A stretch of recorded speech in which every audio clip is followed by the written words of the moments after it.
Hello, everybody, and welcome again to the Back Porch Lounge. We are the Leaf Cutters, and we are not professionals, but we're here to help. I'm your host, Ben. Oh, hey, I'm Andy.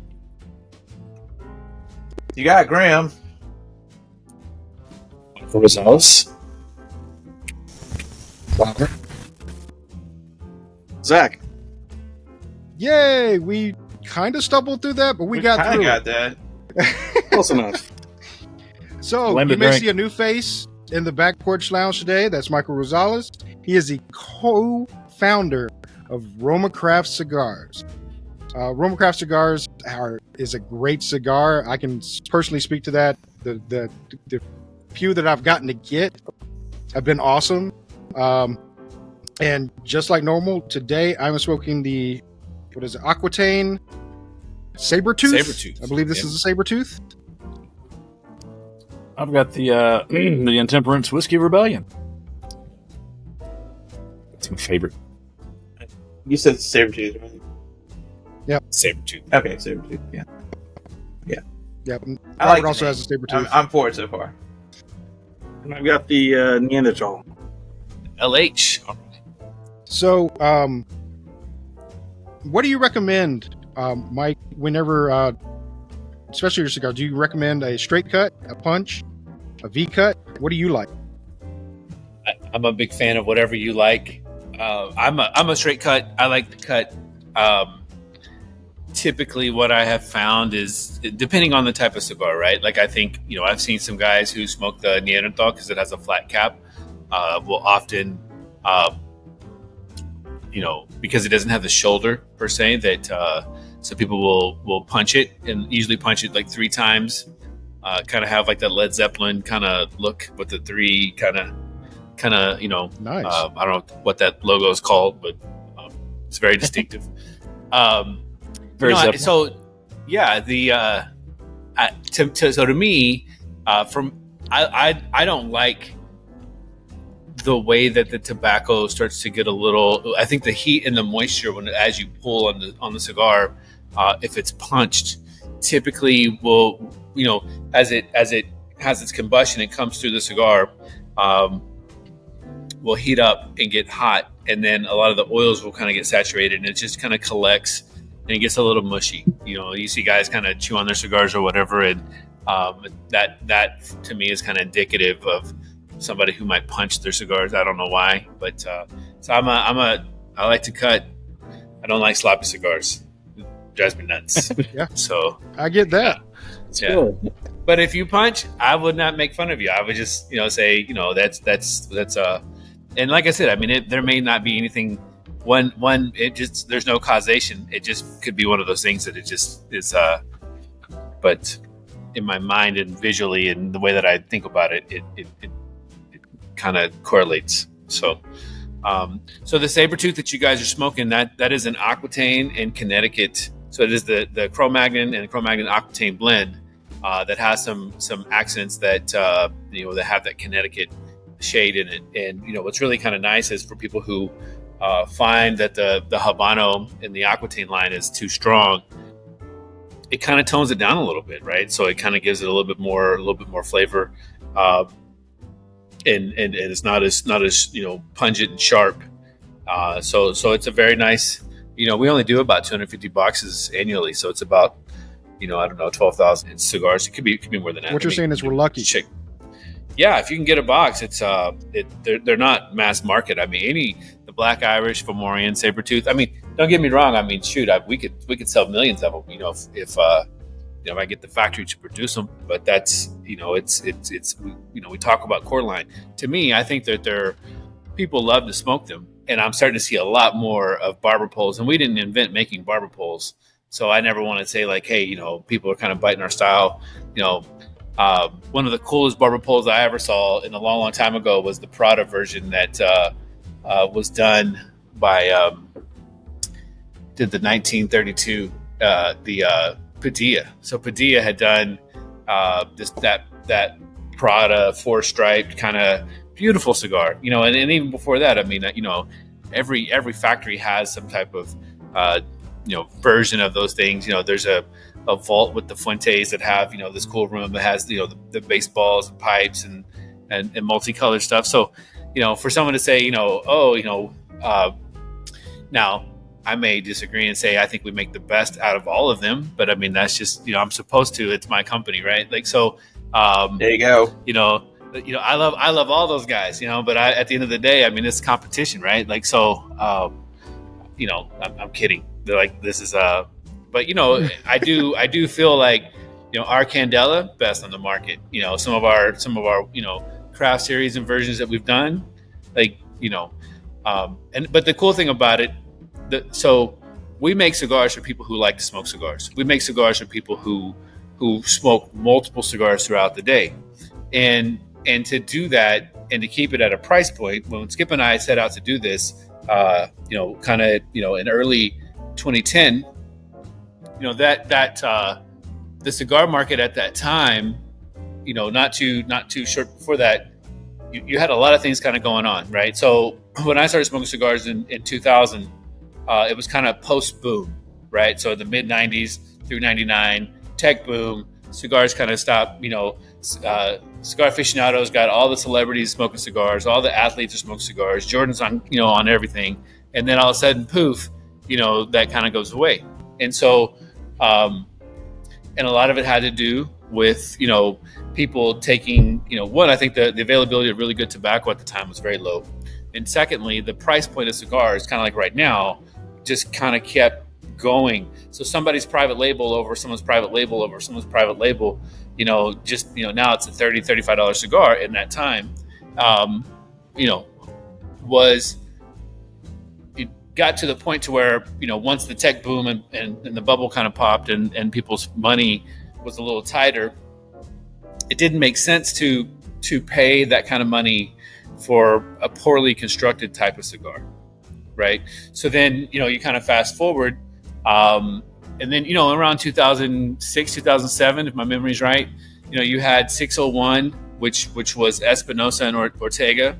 They were coming out of the My Father factory. And then you had, Pete with Tatuaje, was, who was bigger to me at that time than My Father was, I remember coming to local shops down here in Texas and people go, well, I've got 601, I've got this, and I've got this brand and that brand coming out of My Father. Why would I want My Father? Right. And now you kind of flip around. It's like you go in and there's got like walls on the shelf of My Father. They've really done a good job of taking it to the next level. But that didn't really come until Le Bajou and the Jaime and or the Garcia and Garcia or whatever it was that came out. That might have been 08, 09. And then that was really like the jump off for what I recall for the My Father kind of brand really taking off and kind of, going more national. And so around that time in 08, 09, I think you had Cigar Aficionado came out, and they had the $5 cigar was like the number one cigar of the year, the Quesada cigar that came out of Plasencia, and that was it's gonna drive me nuts. It's on the tip of my tongue. Doesn't matter, but anyway, so they kind of reset the standard, right? So this $5-6 cigar was a value cigar, and it came out and it was the number one cigar of the year, and it just kind of blew everyone away. And so long story short, it kind of reset the tone. And so if you were really smoking cigars, or if you were a brand and you were kind of come out into that market, and at that time, Ashton was $10-12, and then everything else was kind of in that $8 to $9, $10 kind of price point, right? Yep. And so what had happened, Skip and I kind of get together, and at the time, Skip had a cigar shop that he was involved with in Galveston, and it had gotten hit by the hurricane. It was Hurricane Ike, and so. But he was based out of Austin, but was he could work for wherever, and so kind of whenever he was in between international trips to, Panama or Bratislava or wherever, he was in the cigar shop, or he was kind of in a cigar shop somewhere around the country, right, or in the world, and so we would spend kind of times just as cigar nerds, right, and talking about kind of like what you guys are doing, and kind of the state of where cigars are at, and so. I, on the other hand, was had my background was in real estate, and I was kind of going back and forth between, here in Costa Rica, and I was working on a project down there. And then eventually a friend of mine, or this couple that were making cigars, had a son that wanted to come to work in the States. And so I ended up sponsoring him and found a local cigar shop that would host him. And then we started making cigars locally. And then would basically the thought process was that we would blend something on site, because he didn't really have anything else to do. He makes cigars. So I was like, okay, well, let's find a place to put you and host you. And then it's like, okay, well, if they host him and we, they would pay for him to be here. And my job was just to import. So I got an import and export license. And so I started importing tobacco back and forth from Costa Rica, Nicaragua, into the States. And so, and then they had 3 stores. So then he kind of was bouncing around from 3 different shops between here in Lubbock. And then long story short, another one came and another one came and another one came. And so I kind of became this guy. I was like, hey, you got the cigar rollers, So anyway, so Skip's in town. And he's looking at doing either a blend or open up a cigar shop. I wasn't really quite sure, but he had already done. So he was really cool with this guy named Doc Diaz, who was probably the first podcast guy that I can recall, who had the blowing. It was wasn't blowing smoke. It was Stogie Fresh out in Paso Robles. I remember this chicken bush. Yeah, and so Doc Diaz was one of those guys way before his time. Before I even knew what the fuck a podcast was. Like this guy. But he was basically doing what you got, educating people, right? So, so really, really cool dude out in Paso Robles, but he never went to the trade show. So he would send Skip, and then Skip would go to the trade show and he would interview guys and talk about new products and stuff like that. So from the time that I met Skip was a big buyer in a cigar shop, right? Like a $3,000 a month kind of spender, that kind of guy. He also owned a cigar shop that had come and kind of gone. He had worked with Dave Diaz kind of as a blogger, kind of in a weird way, and then every once in a while would write for his channel and his own personal stuff, and then was just a really cool dude. So it was like on top of that, he's got this humongous executive job with Dell. So he could do P&Ls, he could do pivot tables, he could make a Excel moonwalk, right? So and here I am, I'm a deal guy. You know what? If you need a deal to get done, like you better call Mike Rosales, because I know who to put together to get the team to do what we need to get done and push things through, right? Like that was and so I just needed someone to kind of take what I was already doing, kind of embody the business aspect of it, point me in the right direction, and then say, okay, go fucking, sick balls, chopper. You know what I mean? Like that was, and so that's chopper, so when people ask me like why Skip? It's like why not Skip? Like who else smokes as much as he smokes, right? Had the business, background, had already sold his business, when he was much younger. He's kind of done it all, right? So it's like, so when you kind of look at the things that he's really good at and the things that I'm really good at, they don't really overlap, right? So, and then and believe me, this is before Facebook. So when we kind of got together, long story short, so I've got all these cigar rollers kind of around town. He comes to me and says, "Hey, I used to go and take tours down to the Dominican and down to Honduras, and he was really good friends. He was Christian Aurora. Him and Christian, if you guys know Christian, very analytical, very business savvy. Him and Skip back in the day, man, they would they're cut from the same cloth, right? So, the MBA, like you know what I mean? Like they've studied. They're just they're stupid smart, and so not that I'm not smart. I'm just not. Don't sell yourself short, man. Well, you're not the analytics guy. To me, like I don't, listen, if there's money in the checkbook, I've got cash. You know what I mean? Like, so I don't, and if there's not money, I go make a deal happen to put money into the bank, right? Like I'm just like any kind of sales guy. It's like, I'm a hustler. That's what I do. I survive, and I'm good at that, but with a good reputation. And so it was like, Skip was like at the perfect time, the right place, the right time. And so it all just kind of worked out. So when we sat down and we were like, okay, like, well, what are you trying to do? He said, I've got this cigar that I used to get from Christian. and it was really, really good, but I only got like 2 or 3 left. And so, believe it or not, so one of the guys that worked for me, his name is Raul Disla, who now runs the Natsa factory. He was here in Austin, and Carlos Charano Jr. is in town. And so by this time we had already kind of worked on the blends. So not to jump around too much, but essentially Skip says, hey, I like this cigar. So we take it apart, we look at it. So Raul and I kind of take a look at the tobacco, and I don't have any types of tobacco that are here or that I can make this cigar here locally. It's thicker, it's heavier, it's for the stuff that we were doing, we were using a lot thinner, more I'm getting, kind of like what you would find at a regular cigar shop. You know what I mean? Like I don't have, colognes and all this other stuff. I'm going down going, hey, please, let me sell me this, and this. And then we bring it over here. We make the best of what we can and then kind of move forward. Mm-hmm. And so, so we take the cigars apart, and I said, you know what? The tobaccos that you have here, they're heavier, but here in a couple of weeks, I'm going to go down with this guy named Chris Kelly, who had a cigar shop up in Chicago called Tessa. So Tessa, they were probably one of the first American factory owners, or at least smaller ones. I mean, probably by that time Perdomo was down there, but Chris Kelly's dad was probably one of the first guys down there.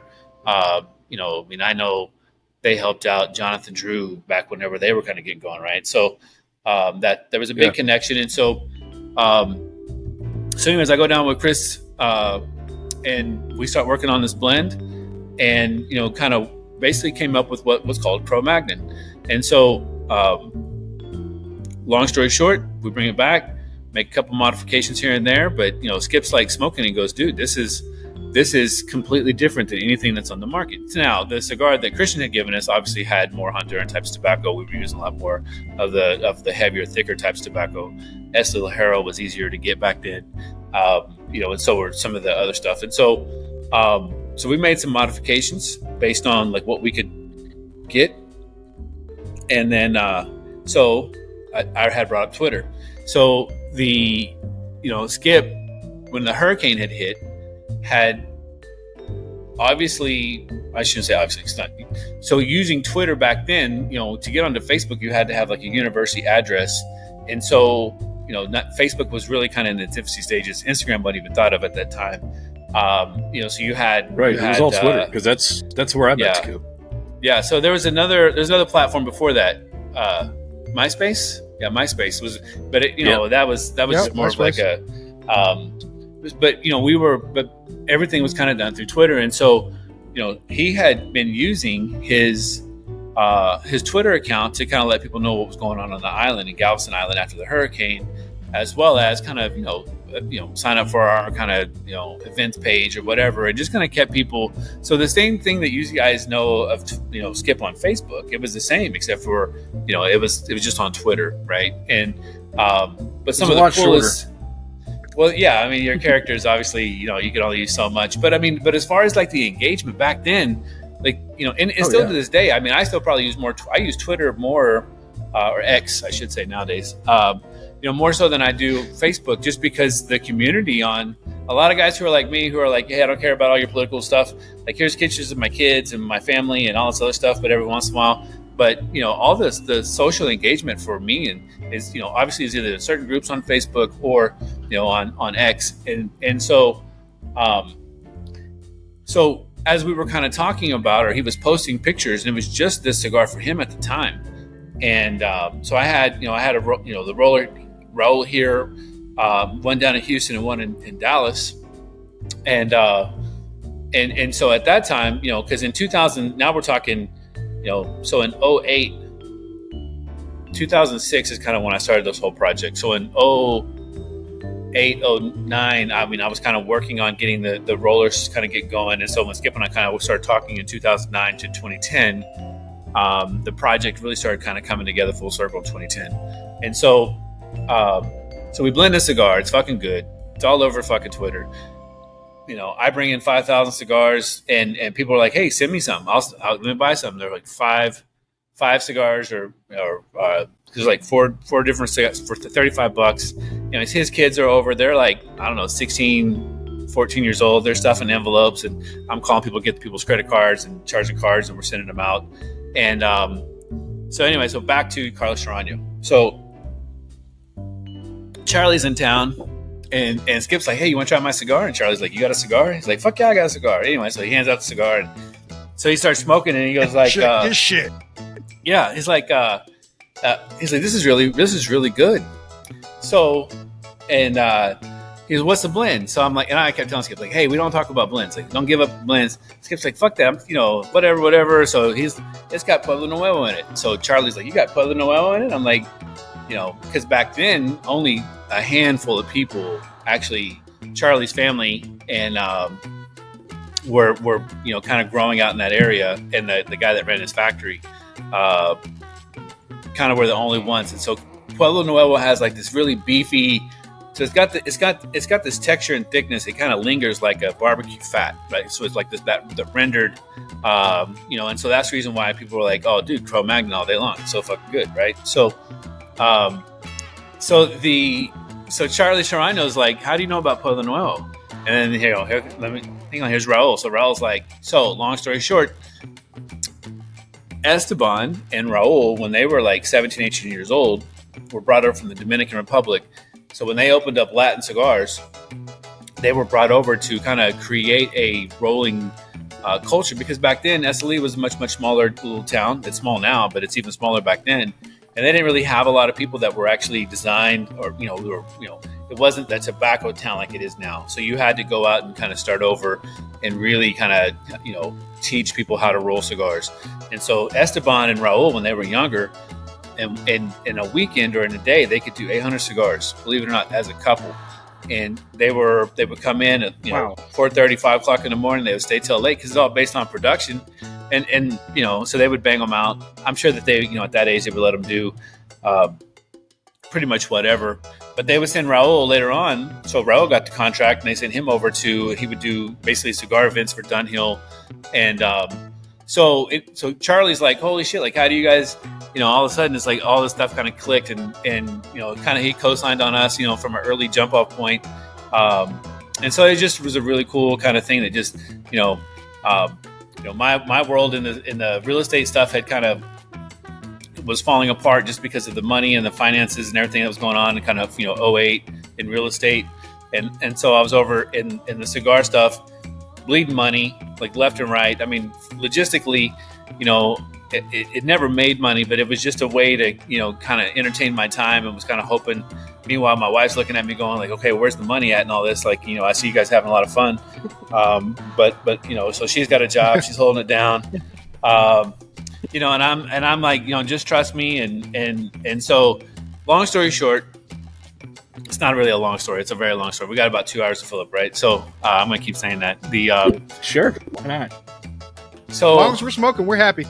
Yeah. Right. Yeah. So 2010, December 2010, January, February, March, April, Esteban sent in 5,000 cigars. I'm clearing customs, and we're selling everything we can make.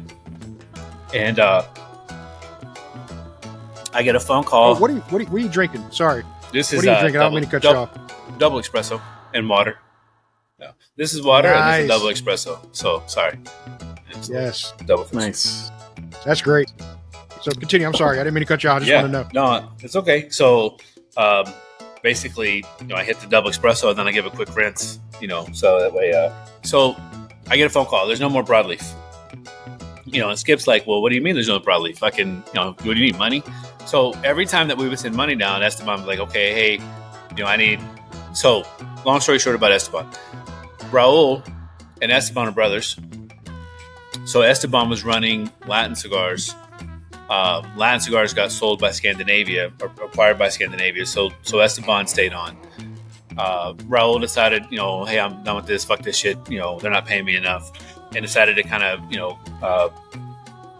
when I met him, he was working at AJ Fernandez, but he had a dual citizenship, and so I brought him here. So he was one of the first rollers that I had brought up, second roller that I brought up, and then after. So we talked to Esteban about, talked to Raul. Raul, did you want to help us open up the factory?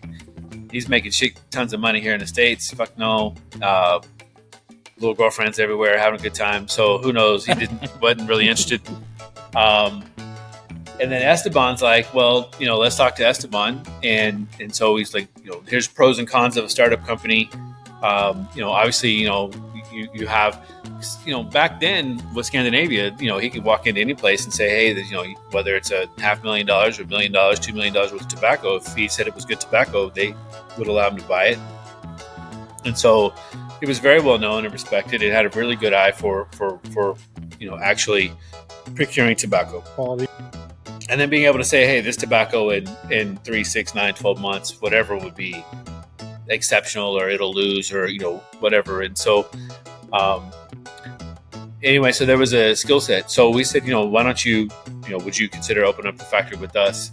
Kind of went through and outlined, pros and cons of a startup company. Obviously, we don't know what will happen. Obviously you have job security. You have the things that you need. You're being well taken care of now. However, if we do this right, we're obviously struggling to kind of get this all sorted out. But if we do it right, we can be, and you can be part of, the team. And so anyway,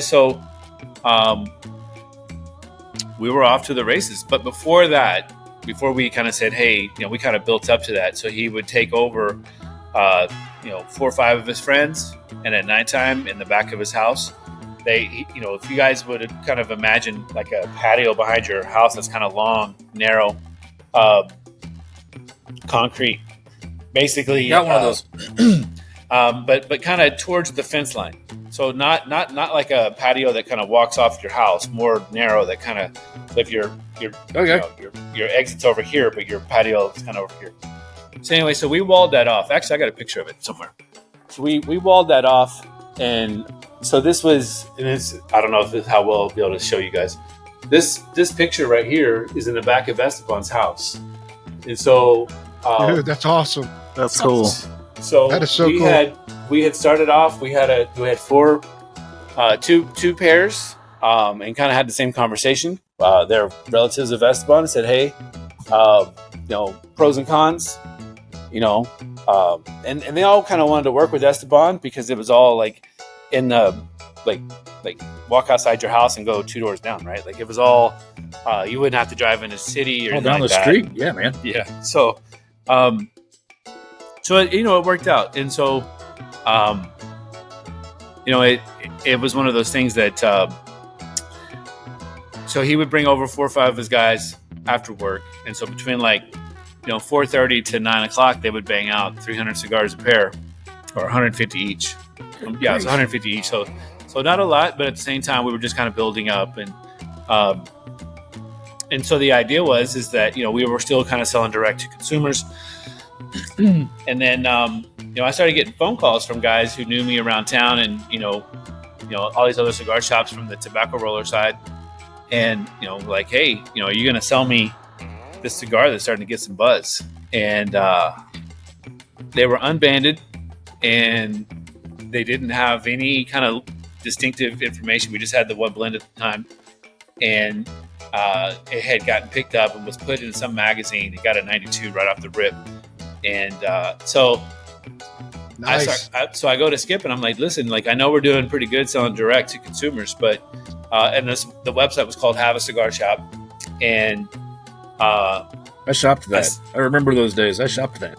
Yeah, and so I said, I think we could take this to a national level. I'm starting to get. So we went to the trade show in Orlando. I want to say 2011. So 2011. So in that May timeframe, we fly down. 2010, and so at this time, I'm not making any money at all, and my focus really should be on real estate, but I'm having so much fun on the cigar side, and so I'm like, dude, listen, I gotta go work, I gotta go I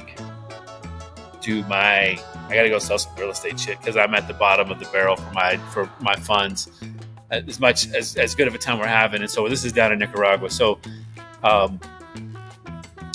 and at the time, again, I knew everybody. I knew how to import, export. I knew, Esteban. I knew Raul. I knew where to go get tobacco. I knew, everything that was kind of lined up, except for, what's called a 382, which allows you to buy and import, transfer through a free zone. But I was too small at the time. I didn't really need that.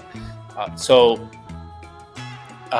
we sat down and so on the beginning part of that trip, we go see Jonathan Drew, and Jonathan's like, I'd love to sell you some tobacco, but I'm a free, we can't sell tobacco to you because you don't have this license. So go talk to Gustavo, and I was already kind of dealing with Gustavo's, like the second in command, but not with Gustavo directly. And Jonathan called him and said, hey, I'm gonna send these guys over if they need, help them out with whatever they can. And so he kind of co-signed for us early on, and so we go see Gustavo, and we basically put our name on, I don't know, $500,000 worth of tobacco. So Skip's like, oh, you got broadleaf? Yeah, we'll take that. How much you got? Well, we got about 300 pounds. Okay, we'll take that. And and back then, you're probably talking $24, $22 a pound for broadleaf. High end 26. Habano. So okay, we need a Habano. We need something, in case we go through this thing where Habano is not available. So we go look at the Habano Ligero, which is what's on the Aqua tin that you're smoking. He said, well, how many pounds of that do you have? Oh, 500 pounds. Yeah, we'll take that, right? And I'm sitting over here in my math in my head going, oh shit, like this guy's fucking, going ham. I've the most tobacco I'd ever bought altogether was about 2,000 pounds, but that was mostly filler leaf, which is about $5 or $6 a pound, right? So in my head, I'm going, oh, this guy's going ham. And so he said, well, we need cigars in case that we got to make on a regular basis. So we got to work on a Connecticut, and we got to work on this, Brazilian Arapiraca, which became the Intemperance line. And funny thing about that story is that Jonathan Drew had just told us the night before, like, hey, whatever you do, we just sent back 500 pounds of this Brazilian Arapiraca. We've had it for, trying to get it to work, yada, yada. I can't stand it. It's hydroscopic. It's got all kinds of problems. So Skip goes, let me see this Arapiraca that, so we end up buying that stuff. And so which was a great week as far as like productivity, because it really set the tone. We talked about, how we were going to execute. We blended basically the other lines, the Brazilian, the Connecticut, and the Aquatine and the broadleaf were just the same cigar, different wrappers, but the other ones were actually different blends. Esteban had already had a Connecticut that he really, really liked, and so that was kind of the Intemperance line, and in the EC, and then we all kind of worked together on the BA, and so we're leaving Gustavo, and Skip said, okay, great, when can we come pick all this stuff up? And he goes, oh well, this broadleaf's got another 13, 14 months of kind of being in this complete loan before it's ready, so probably January, February next year, so that kind of started the whole other conversation, like, oh shit, like, so, and again, this is ready now. What do you mean? Yeah, exactly, right? Like, oh, this is fresh off the container. It's got to be babysat for the next year. So, big learning lesson, right? And so, listen, man, everyone will say whatever. Everyone has opinions of, if somebody said, hey, again, this is Michael 10, 15 years ago, like, hey, we're gonna put the office together. I would have said, let's go to IKEA. We'll get some tables, we'll put some chairs together, whatever. We'll all fucking hand screw it, whatever. In Skip's mind, it's, no, that's not us. That's not on brand. If you're going to be a craft company, you got to have somebody from Texas who has Texas wood that can build these, a desk that is, that's finished. Like, these guys come in here and they build, this type, the bar, these tables over here, right? Like they've got the swivels, right? So this is our, office chair stuff. Mm-hmm. And so as far as forward thinking and doing something and doing it with quality, doing it one time, doing it with everything that with the purpose, that was Skip, right? Like that was, again, a different mindset, different, but you're talking about a guy who worked for Fortune 500 companies where, for me, like I've been self-employed since I left, college, right? So I never had that kind of guidance. I never had, it's kind of this, this rich dad, poor dad kind of mentality. It's, where I just knew, how to go out and hit home runs. I never knew about how to get on first base. Make it work. Yeah. And so, simple but substantial. Do it right the first time, and so that was, so I'll be forever grateful. Like those are things that for me, like I didn't realize how immature I was in my stylistic kind of thinking of creating a brand or creating something that really had the substance behind it, which, and again, I don't know if anyone really kind of does it the right way, and obviously we've set the tone for a lot of people, because you kind of look at kind of where we launched at. We kind of talked about kind of what was going on in the marketplace in the 07, 08, right? And then you kind of, you fast forward to 2012 and you have, Christian Aurora's back in the industry. You have Matt Booth kind of coming on scene. You have Caldwell coming on scene. And then, 2016, 2017, you have, somewhere in between there's Black Label. And then you have, Foundation and Saka, Leaf by Oscar and Jim, what they've kind of done. Fratello, right? Like, so, everyone has kind of come on and it's not, it's really taking like this historical kind of view and go, okay, where do we kind of fit at in this overarching kind of storyline, right? And so I just kind of shared you guys a little bit of how we kind of got into it and how we kind of tackled and decided to do something in a way that's very significant and very impactful.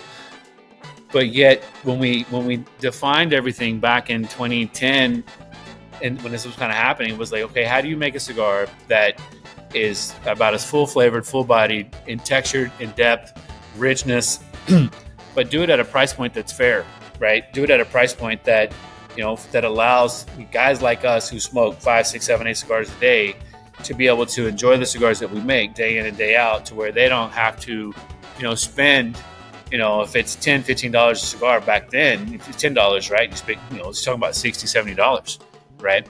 Oh yeah. Now, fast forward, here we are. We just dropped a cigar called the Volstead with the Sumatra, hybrid. That again, $7 to $10 price point off a cigar.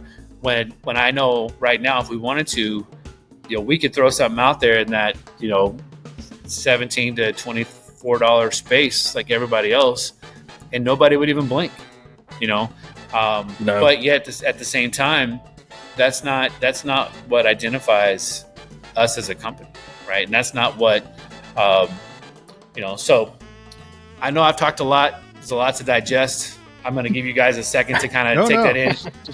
If you have questions, this is so I'm going to take a puff of my cigar and then take a drink, and I'll let you guys and then I'll figure out where I want to take this conversation out next. All right. No, I wanted to say thank you, because usually I'm doing all the talking, trying to get things going. So you've allowed me to actually sit down and enjoy the shit out of this cigar. So I appreciate that. Not only thank you for coming on, but damn, I get to smoke. I'm happy as shit. There you go. But since we are at that point, let's go ahead and give our first review of this. I know we didn't get to do the first light, but I'm about halfway, because I have been puffing away on this thing because it's been great. Yeah, I'm about halfway too. Yeah, so I'll go ahead and start with mine. It lit up great. I mean, had great output. It's burning really even. Not leaving a film on my mouth, because if you've seen my show, if you leave a film on my mouth, you're getting a lower rating. But no film in the mouth, it's really good.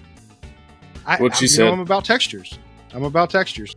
So it's been really good from start. Now that I'm at the middle, it's just as good as when I started. It's full of flavor. I am digging the shit out of it, and like I said, I appreciate you letting me smoke it. I mean, I get to go next, because that's you get to go next, alphabetical thing, huh? Yep. Yeah, I mean, I don't think that I've ever had a bad RoMa Craft cigar, and the Whiskey Rebellion, the Intemperance Whiskey Rebellion, it always kind of hits point for me.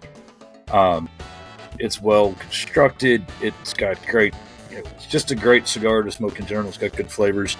I'm afraid that the 3 hot dogs I had for lunch aren't going to make it. It's not going to provide enough padding for that full ass kicking that I'm going to get at the other half of the cigar. But we'll see how that plays out. How about you, Grimbles? Sorry. Michael, I'm joking. I'm sorry. I'm actually thoroughly enjoying this. I just, I appreciate it. It's okay. Yeah, no, it's dude. It could be the perfect cigar, and he's gonna go. Sorry, it's good. All right, it's good. about you, Robert? If that's his O face, man, I would hate to see what the reaction of his partner is like. He's like, oh, that was good. That was you know what I mean? That's high five. It was very good. That's high five when he's done. Yeah. She's down there working. Oh, that was good. Yeah, that's nice. Yeah. Yes. In the back, you just hear an achievement ding. Yeah. And things move on. I actually think I have found a new favorite cigar. I'm right on. I really liked it. I mean, I agreed there's no aftertaste. It lit well. It's burning well. Great input, great output. I love this thing. How far away did you have to drive for this? About an hour. So I guess I'm going to be taking an hour every now and then. We'll call Penny. Oh yeah, we could call Penny. She can get us some. Okay. Yeah. Yes. Like I said, I how's she doing? I'm not. You talking about Penny from up in Maine? Yeah. New Hampshire. Yeah. New Hampshire. Yeah. She's doing all right. We met her. Zach and she came down to Shreveport. Her and Jay came out they actually went to New Orleans for a week and came up for a concert to Shreveport to visit us and, to go more to a concert. But she's doing good. It was a happy coincidence that we got to see. Make it about yourself, man. What the hell? I think I've known her and I've been getting cigars from her for like 10 or 15 years and I'd never met her face to face. So it was one of those happy coincidences. But yeah, she seems to be doing pretty good. Business is booming. Good for her. So, how about last you, time I Zach? saw her I was at the trade show and then through I heard that she was married and some other things. So I was like, wow, okay, that's but I'm not I need to reach out to her to see how she's doing. Make sure she goes to the trade show. Sorry to interrupt. I'll tell her you said hi. She's a trip. She's a trip, man. Yeah, she's awesome. She's a trip. We had a blast hanging out. We went to a new lounge in one of the casinos here and spent some time just having a good time hanging out. It's good. Sweet. So there you go. You want me to review it? I guess your turn. Then. I think this is the first. No, this may be the second Neanderthal I've had. I can't remember what the first one Andy gave me was. It was either Cro-Magnon or the Neanderthal. Hell, I don't remember either.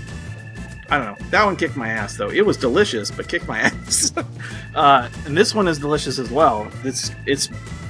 I mean, the construction is perfect. I did end up punching it because it doesn't have a shoulder, like you were kind of saying. And I gave it a double punch. But I didn't know that about that, and I'll take it into consideration next time I get one of these, which I definitely will. Do you find it more humid, like wet at where the mouth is at, or do you find it it's holding up dry? This one's holding up good. It's not getting gummy or anything like that. So far, so good. It did feel a little bit like it was maybe under humidified a little bit. We're at the store. And I didn't have much time in my humidor before I lit it up. So I actually prefer cigars to be at a higher humidity. I think, like, no bullshit. I don't know if you guys paid attention. These cigars have been on my desk for about 3 days. I tell people all the time, and trust me, I can show you. I could walk in here and smoke anything off this. I mean. When I tell you I got cigars show off. Well, yeah. It's not. I'm just saying. I mean, I got cigars coming out my ass. Yeah. Right. Like. But it's like you like own a cigar company or something. It's ridiculous. That's the problem. I get into things, and I'm an over consumer until it's like collecting all that Weller stuff that I was showing you guys earlier. It's like I gotta collect all the the infinity rings. You know what I mean? Like I can come in here and smoke anything and everything. Nice. That wow. And this is not to stunt. This is not to front. But the point of it is that I truly believe that cigars taste better. No, this is an educational point. That the cigars that are on my desk, unbanded, no label, no nothing, are here for a very specific purpose and reason. There's a myth in the industry that cigars should be 70 degrees humidity, 7 degrees temperature, and I think that's a really good baseline. I think that's a really good, for people who want to come in, they want to come, people who don't smoke like we smoke. I don't know how many of you guys smoke, but I assume you're like within the same level of me. Or Skip. Yeah. I am not. I smoke probably weekly, not daily. That's okay. Yeah, we're definitely the professional smoker. Yeah. We're the amateur smoker. Regularly, though. Except for Andy. Okay. Andy, he's right there with you. I'm quasi-professional. There you go. That's what I'm talking about. So we're gonna get you guys there. Like, it's a slow process, but I think the reality of it is good to have goals. Absolutely. Every cigar has different types of thickness and texture and levels into it, right? So you can get away with a little extra humidity in a thinner type of cigar. So you guys said you had an educational part of your podcast. So this is one of the things that I drives me absolutely fucking. I'll see people, they'll go out and they'll buy $85 cigar from X brand or whatever, and then they're like, oh, this is garbage because it's tunneling. It's like, okay, well, fucking numbnuts. Like, if there's a couple of things. Number one, if your cigar is starting to tunnel, one, you're probably hotboxing it. Number two, it's over humidified, right? So that means it's too much humidity, right? Number three, it can be fixed. It can be fixed. So there's a couple of things you can do. If you have scissors, I'm a big fan of the scissors, but if you don't have scissors, you can take, if you can get it through there, so what will happen? So people who are watching who may not know. Let's say, for example, you light your cigar on the outside and you're puffing. What ends up happening is there's a couple of things. There could be a twist in the bunch. It could be that the overhumidification or the wrapper leaf on the outside is thicker and heavier than the internal types of tobacco on the inside, right? So you puff. So what ends up happening is as you pull the air through the chamber, and there's either a blockage because it's got a twist, or something is going on to where the air funnel is basically, it's kind of causing this swirling sensation. And so basically the thinner types of tobacco aren't burning at the same combustion level as the outer tobacco. So you can do a couple of things. One, you can take your torch wherever you put it. And you can basically touch up and burn past the line. Think of it like your belt, like you just had a big old fat breakfast or lunch, dinner, whatever, and you just want to unbutton your buckle a little bit. Just feel like, it allows you to breathe. That's it, right? So if it allows you to basically, so the air as it blows through can kind of get through the chamber, right? The other thing you can do is you can score the tobacco and just cut down about 1/4 inch of where you were kind of at. And you can also do this if you want to kind of get a flavor of like let's say before you pre-lit, whatever. We do this all the time. If I want to see like what the flavors taste like pre-wrapper, post-wrapper, right? So you just kind of score a little bit of the tobacco underneath the fire, and then use your nail, pull off a little bit of the wrapper leaf on the outside, torch it again. All of a sudden, boom, you're in business, right? You can fix a cigar that tunnels, but it really fucking drives me nuts when I see people post pictures and be like, this cigar sucks or this factory sucks, when most of the time it's going to be because it's over humidified. Interesting. And you're hot boxing it faster than you're allowing the or you didn't light it right. Like, but no one wants to call out on social media like, but I'm not here to pick on people. I'm here to educate, and so cut your shit right. There you go. And we're here to learn. So, what's your like? If you had to pick a humidity as your goal, what percentage would you go for? Like for the people listening at home who maybe want to try this. I think heavier tobaccos. Yeah. Okay. So broadleaf, San Andres, which is what you have in your hand. Habanos, right? I would probably go at a 65, 64 humidity level. Okay. And then thinners, I'd probably go 70, 72, right? It also depends if I'm aging them for long term. But again, I think smoking often enough, I'll give you really, it's like, if you make chili. I assume you make chili, right? Like you make like a pasta sauce, right? Like every time you have, you might need to add a little bit more garlic salt. You might need to add a little bit more pepper. You might need to add a little bit more, paprika or some kind, whatever. But as you're cooking, you kind of taste throughout to kind of see like where it's going and where it's tracking. Like, you should. I mean, you could be doing cans and just putting it in there. Who knows, right? But but once you kind of get to a level and you've had chili throughout your life or some kind of pasta sauce throughout your life, you kind of know you tracking like where you like it at. And so for a casual smoker who just goes in, I mean, I think the challenge. They pump so much humidity in a lot of in the humidors, and they keep them closed because of the traffic. So every time you open it up, it's like your AC, right? Your AC kicks on, and it's trying to maintain a constant kind of level. And there may be times where it's over, if the temperature is not doing its job or whatever, that it may put too much humidity in and not. Sometimes you got to back off, right? Or you might see like the shelves are like kind of here, but yet the humidifier itself is blowing straight down on the cigars, right? So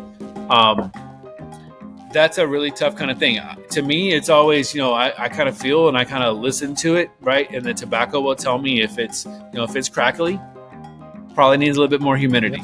If it's if it's got some mush to it, a little softer, right? Then it's probably over humidified. And so I'll let them sit out here and until I get to the point to where I think it's ready to go. But touch, taste, and feel. You know what I mean? Yeah. So, but when you've done it over and over and over again, and you spend the kind of money that we spend on tobacco and cigars, like you just kind of you do it enough to where learn it. Yeah. That's why we say those. That brings up a really good question. Sure, what's up, Mike? You said chili, so since you're in Texas, is that beans or no beans? I think it depends. Are we doing Texas? Are we doing Texas chili, or are you doing chili? So and what I mean by that is like I think there's definitely a difference. So if I'm if I want Texas chili, it's no beans. Which is more of the sauce, right? And heat and kind of some depth, spices. If I'm doing something, I wouldn't turn my nose up to it if it had beans in it. Like I'm not. But so it just kind of depends. This is bullshit. It's got beans. Yeah. No. What is this? So there's a huge,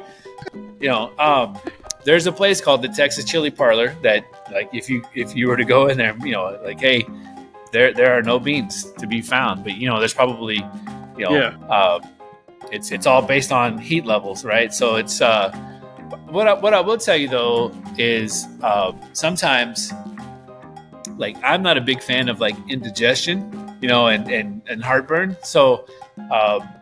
So I wouldn't say I'm like I need it to be like super chilly. Like I don't need 3-alarm fire in my esophagus. You know what I mean? Like, so, yeah, no, that, I mean, I got, so if it's like that, you might find me, adding some cheese and some onions and some other shit to it. I don't know. Like I would have to dress it up if it's too hot. So, But and there's a big difference between like hot on the mouth and then like hot, it's like bourbon, you know what I mean? Like there's high, it's like higher proofs that it's like, oh, that's not too bad. You put it in your mouth or whatever. You take your first drink, you're like, oh my god, it's that 130 proof, whatever. So right.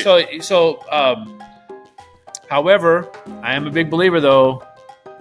As far as barbecue is the same question, right? It's like, I am a big believer that there should be no sauce, no sauce on your barbecue. And if you're putting sauce on the barbecue, then I feel like you're trying to hide the quality of your meat. So you've done something wrong if I'm having to put sauce on my barbecue. So in Austin, I've been to Austin a couple times and had some pretty good barbecue. Mm-hmm. What's your favorite barbecue spot in Austin or in Texas, I guess, in general? Man, there's so many good places. Yeah, there are. So for us locally, we go to a place over here called Style Switch Barbecue, and there's a reason. So I think pretty much they cook. The only time they shut the pits down is on Monday, and then they kind of start up at like 3 o'clock in the morning, and then they cook all day long. So you can go there at 8, 9 in the afternoon, and you can get brisket or ribs or chopped beef or sausage. Like they don't run out. They don't run out, right? So, and their sides are really good. So you can go to some places where it's like the brisket it slaps, right? Like it's just so good. Like this is, but then the sides, like the beans are kind of meh or whatever. So you're like, if I could take the sausage from this place, and I could take the chopped beef from this place, and I could take the ribs from over here and the sides from over there, then I can combine and I can make like a decent plate of barbecue, right? But who's got time to do all that shit? Right. Louis Mueller's is a really good place out in just kind of north of us. Does a really good job. But I was up in Fort Worth the other day and went to there's a place called Heim. There's a place down here that does a Tex-Mex barbecue, like where it's super simple. It's a tortilla, homemade tortilla, brisket, avocado, and some salsa. It's so Sounds good. tasty. It's so again, kind of depends on what you're in the mood for, right? But I would tell you that we don't do. I'm sure there's some good pulled pork. I wouldn't call it the best. If I wanted that, I'd go to the Carolinas, right? If I wanted, saucy sweet, I'd go to Kansas City or someplace else. But you try what I've learned over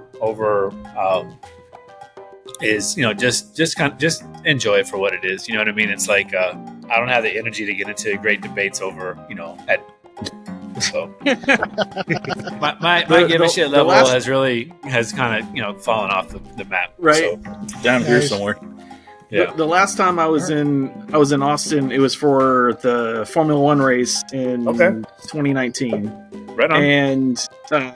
And we went to Black's Barbecue, and I got a beef rib, and it kind of changed my life a little bit. It was so fucking good.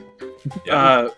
And I know it may not even be like on the top 10 list of best beef ribs in that area, but man, it was amazing. So there's a magazine down here called Texas Monthly, and so basically what they'll do is they've been kind of reviewing and rating, from all sizes and levels, right? To the startup, little food trucks to whatever. And so it's always fun to kind of check out the list to see like who's up and coming. And what you quickly kind of learn is there are like schools, like kind of like a family tree, right? So you can go to Louis Mueller's and kind of follow the family tree of like these guys that have kind of taken what they learned at the original, being a pitmaster out in that area, and then they've kind of spawned off and they're doing something on their own.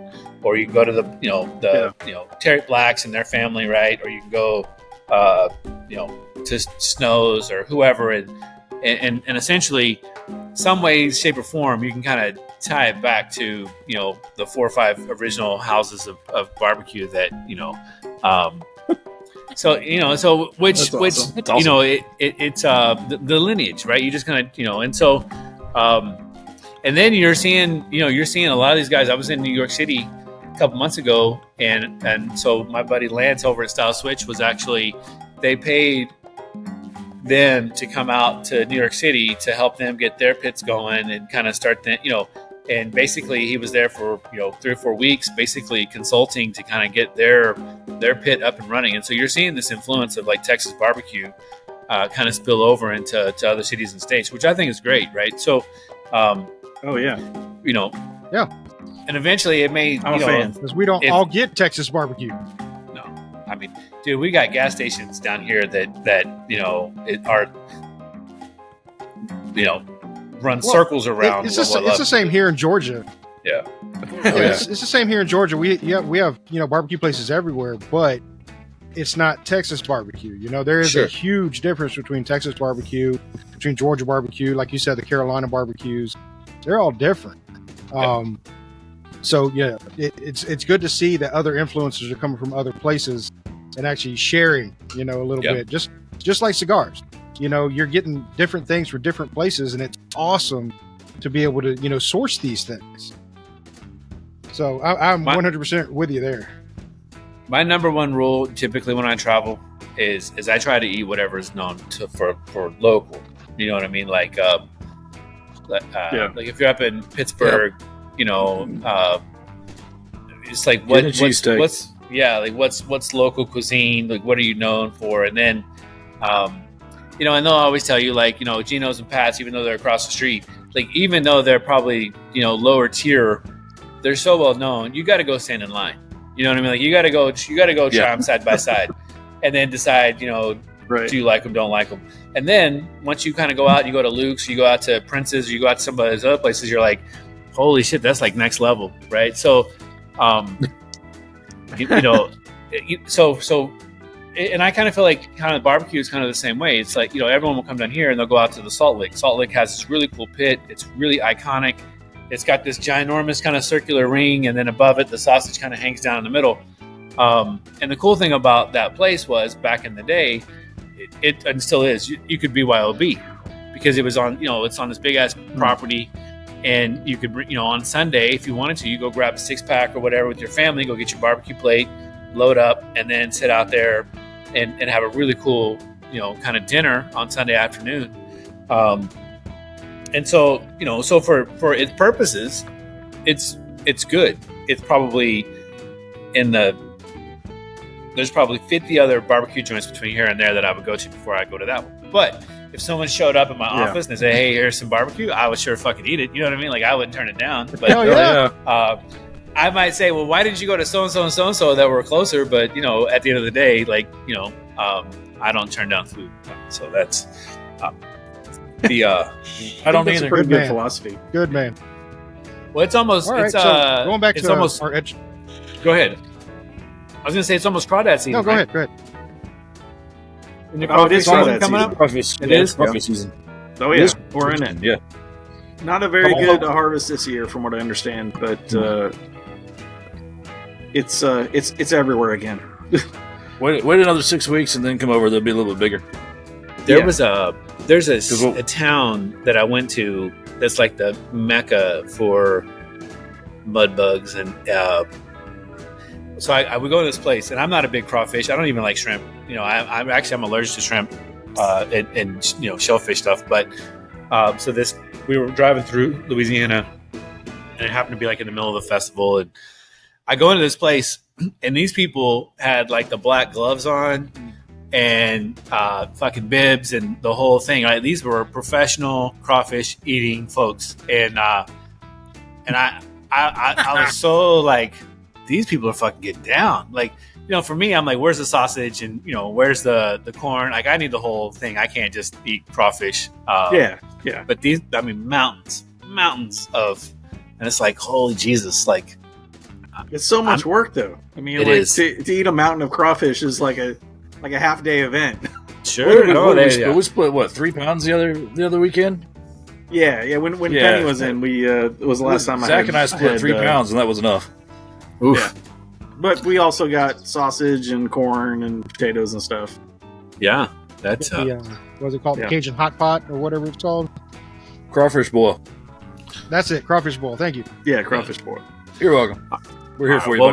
What was the question for we're going back to the education part?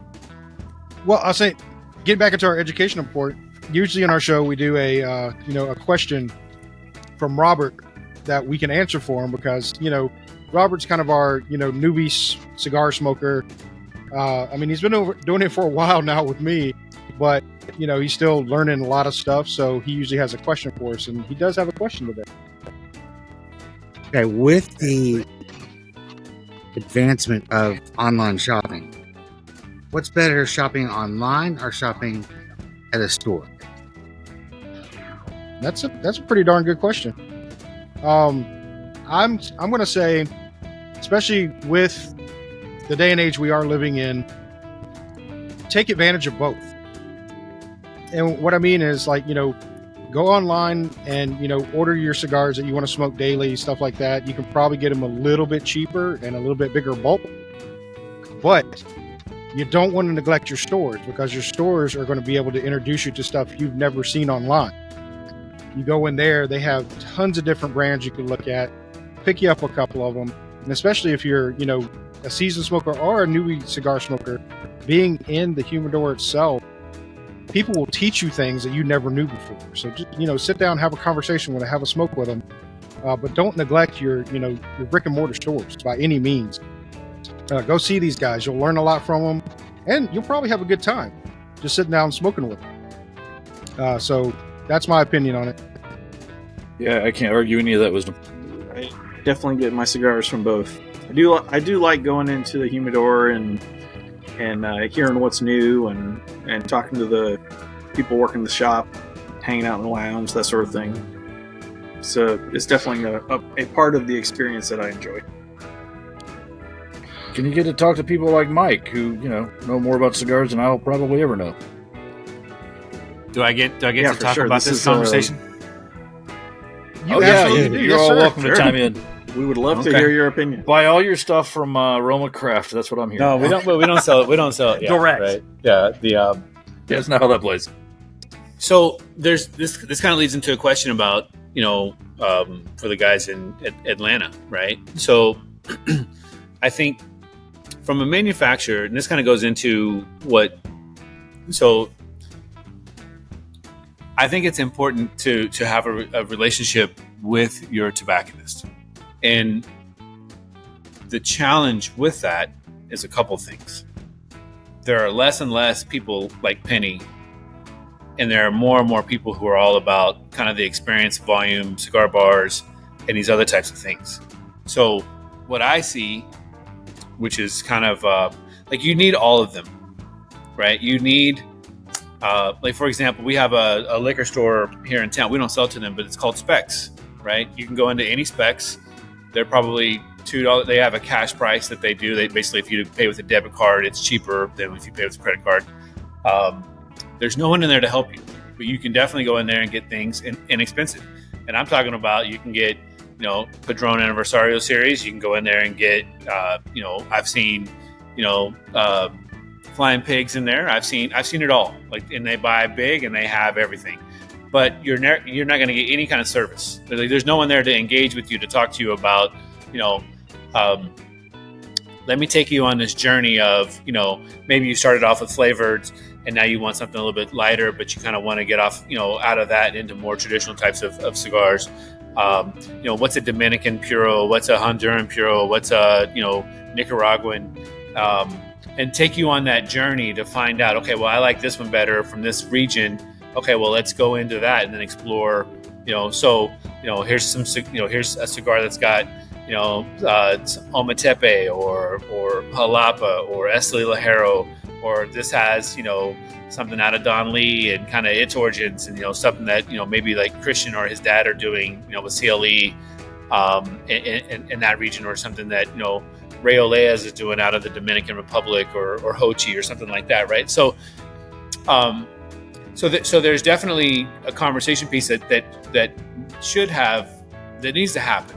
And the problem is when you kind of go in and you're online and you go into some of these groups, people will rag on you if it's not, ultra premium, or they'll make fun of you if it's, whatever, right? So it's like, so if you're looking for help and you're looking for education, realistically, the tobacconist is the one that should be able to kind of help guide you through that, right?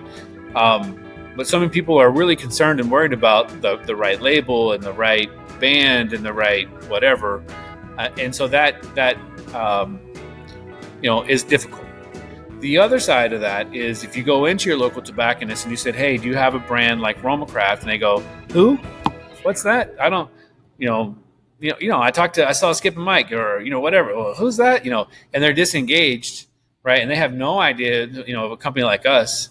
Then you're kind of handicapped, right? Because then you're kind of forced because that tobacconist wasn't willing to say, well, let me look into it and kind of figure out, because, as a consumer, you've signaled to the retailer tobacconist that, hey, I'm interested in this, right?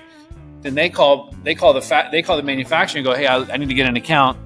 I've got a guy that's looking for, this, and this. And then I got to go, well, I'm to open up an account with me, you got to do all this other stuff. And I'm like, well, I don't want to do all that shit. Fuck that guy. It's not worth it. And then all of a sudden it's like, okay, well now they got to go online to the people or somebody who can mail order or mail ship or whatever, or hopefully they'll find someone like Penny that can drop ship or, handle it over the phone and get it to you. But that there's a disconnect in that part, right? Because, as far as, you go into from a manufacturer perspective, RoMa Craft only makes 1 million cigars a year, right? Which is not a lot. And to kind of put that in perspective, Drew Estate's probably doing 75 million a year, right? So, and that's, it could be more now that, the Blackened series and Willie's cigar and the stuff that they do with, Sweet Jane, Mary Jane stuff and Deadwood, and you go on and on and on. Like they're pumping out a lot of cigars, right? And all different classes of cigars, flavored to everything else. That's not necessarily a bad thing. It's just they've gotten to a level to where the demand for what they're doing it's a monster. So a retailer or a tobacconist likes that because they don't really have to hand sell anything. People come in, they grab a scoop of it, they go to the register, they check it out, and they get out, right? And so there's kind of this shift into, and I get it. Would you rather sell handfuls of cigars to people that just come in, buy their stuff, and leave? Or would you have to sell 1 or 2 cigars to somebody and hope, so you're either trying to look for a customer for life, or you want the volume, right? Or do you want the right mixture of both? And that's really, so I've got a customer out of Arizona, Fine Ash, Sam and Rosie, really good friends of ours. So I've vacationed with them. We've traveled with them. They used to be really, really boutique.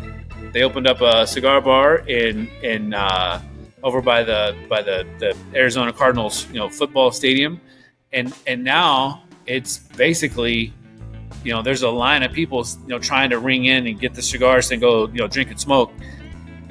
To have a conversation piece about, Room 101 or Caldwell or Foundation or Saka or whatever, like you can't have that conversation because guys are just, they want to go get their cigar, get lit, and go sit down and drink. And so there's a shift, maybe, between 2 and 5 o'clock you can have that conversation, but once the bars, the music's on and the, whatever, like it's so you hope that you have a good enough, kind of a brand established in that situation where people just come in and they're grabbing your cigar out of the humidor and it's part of the rotation. But that comes after doing multiple events and being in the humidor pretty frequently, having a good, relationship with the customers. So the customers are then telling people like, oh, go grab that cigar. That's, I just saw them smoking, the Aquitaine on this podcast. Let's try that one. So you hope you do enough to keep that conversation going to do your part of it, right? Because what's happened is no one gives 2 rats ass that we make a cigar between $7 to $10 that's available and as good as it's going to get. What'd you pay for the Whiskey Rebellion you're smoking today? I don't know, Mike. I've slept since then. $8, $9, $7.50? Probably $8 or $9, yeah. Right. So,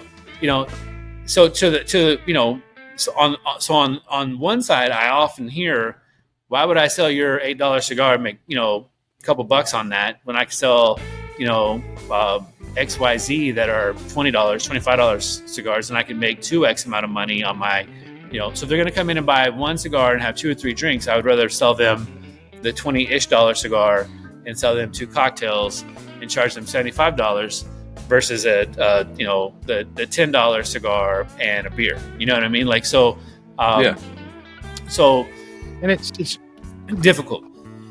Go ahead. But I say it's great you bring this up, because with my tobacconist, you know, these guys know that I like to frequent a place called Thick Ash Cigar. And anytime I'm trying to source something specific, I will go call him first. Now, he does have a smaller humidor, but he is so open to listening to what you're asking for. Sure. So when I called him about RoMa Craft, he was like, unfortunately, I've never heard of them, but you need to tell me a little bit about them. So I explained, you know, I was like, you know, I like RoMa Craft. I've had a couple of them. They're really good cigars. You know, I'm trying to get one for the podcast I'm doing. And he was like, all right, describe the band to me. Let me know what it's like. I'll see if I can reach out to him. Let's see what we can do for you, okay? And I was like, that's great. And he's done that every time I've asked him. And if he doesn't have something, he's been like, yes, I carried that, but it didn't move very well. So I stopped carrying it because, again, I have limited room. But he is so open. And, you know, shout out to Tim at Thick Ash, because he is all about his customer. He wants you to come in. He wants you to have a good time. He wants you to, you know, smoke good products. No, that's great. So, that's great. You know, there you go. So the double-edged sword and all that is to say, post-COVID, right? Like, you guys are out smoking cigars on your patio, right? So it used to be that if you wanted to have a cigar, you would go into the lounge and you would buy a cigar. You would go sit down, or, you know, and then before you left, maybe you would go pick up a handful for the weekend, and you would, you know, have your cigars that you would need. But since so many people post-COVID are not going back into cigar shops, and it's gotten relatively easy to kind of just click and ship. The one thing that I will say as a new person is if you are in a lounge and you are frequenting somebody's places, and you get an email about the cigar you're smoking that pops up on someone's, you know, auction site or bid site or whatever, and it's ridiculously cheap, don't talk about that inside the lounge.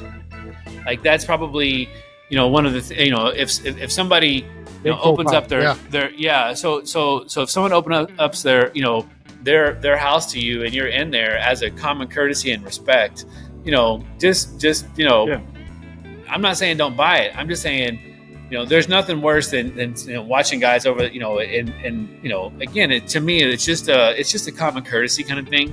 You know, maybe take a screenshot of it, you know, and afterwards, whatever, you know, have the conversation when you're outside of it. But it's like, you know, that's what ends up happening is kind of what you were talking about. You become a taster. You know, cigar shops become a taster. So it's like, hey, I'm going to turn you on to something you've never had or tried. You know, so here's that Nicaraguan, you know, kind of cigar that we were talking about, and then all of a sudden you're like, you know, you go, hey, have you heard about the cigar? Oh yeah, I just saw that they were on, you know, super cheap ass cigar.com, whatever, you know, for, you know, a blowout sale. Buying that domain. Yeah, it's I just made that one up. I don't. It's probably available. So, you know, but that's you know, because what it'll happen is, like, there are websites that we do not sell to that will call somebody. Let's say, for example, your buddy who says, hey, I brought something in and it's not moving. So instead, you know, from a, and I guess this is, you know, hey, it's not moving. They'll get a phone call from somebody and they'll go, hey, I'm looking for such. You guys carry this? Now, yeah. And hey, I'm up in such Pennsylvania, whatever. You know, if I buy some of that, you know, would you sell it to me all? You know, and I'll pay X amount over cost. And so instead of just, you know, blowing it out at 30, 40, 50% off to get rid of it, to put something else on the shelf that sells, they'll just pack it all up and they'll ship it over to somebody else. And then they'll do all the back end dirty work to some of these, you know, so, you know, you don't, you know, from a lot of people, and I get it. And this kind of goes back to kind of the philosophy of us, you know, let's say someone's making, you know, we'll call it $20 an hour. They make $20 an hour, and, you know, they get off work, they get their paycheck, and they go into a humidor, and there's 1,200 different options to smoke within a humidor, maybe 1,500, 750. And they pick one of our cigars up. To me, if that's one half of 1 hour's worth of work to sell them a $10 cigar of one of our products, that's probably one of the highest compliments I could ever think of. Like when you put it in perspective like that, 1/2 of 1 hour's worth of work allows them to the ability to buy one of our cigars. Then that means for me, I have to do everything on the back end to make sure that it's well fermented tobacco, that it's going to smoke well, that it's going to stay lit, it's going to have, it's going to hit all the notes that we kind of talked about. And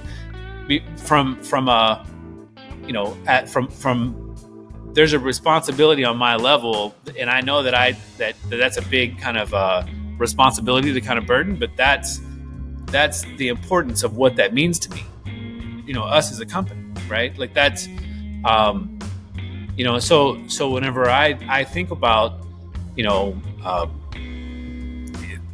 you kind of put it in those terms, it's very impactful, when you kind of think of it that way, and so now I hope that I partner up with good tobacconists that recognize the value that we bring, and that they're proud to sell a product that we make, and that they're, because that gives them the confidence to say, you know what, hey, I'm going to give this one over to Gibbs, or I'm going to give this over to, to Zach, that's kind of brand new to this, but I'm going to, but it gives them the confidence to know that all the things that we take in consideration when we make the product, that gives them the confidence to put it in someone's hands to make sure that they can sell it and then transfer that sale, and then it's going to do all the things that they thought. So they come back and they go, dude, that was really good. Can I get some more of those? Or what's next in the portfolio? I tried that one. What else did they do? And so we only make about, we do about 1.2 million cigars a year. 250,000 of that goes to Europe. The rest of it comes here in the States. And we only have about 300 accounts throughout the United States, some big, some small, and everything kind of in between. And but we try to partner up with people that, one, are really good tobacconists and still are giving that educational part of the whole experience. And then secondly, we don't have sales reps that are out door knocking trying to open up more and more accounts. It's like we have the account set that we have, and we just want to push the product through them. And it's a win-win for us, and I think for them too, because they don't have to worry about listen. Most people are going to have Ashton, Fuente, Placencia, Rocky Patel, Alec Brad, what I mean? Like they're all kind of cookie cutter in that aspect, sprinkled in with a little bit of this and that, right? So, so you try to be differentiating to say, okay, hey, we've got some brands that that are well enough established and well known, but also at the same time that the average Joe probably would or may or may not know about, and we want to tap into that guy. So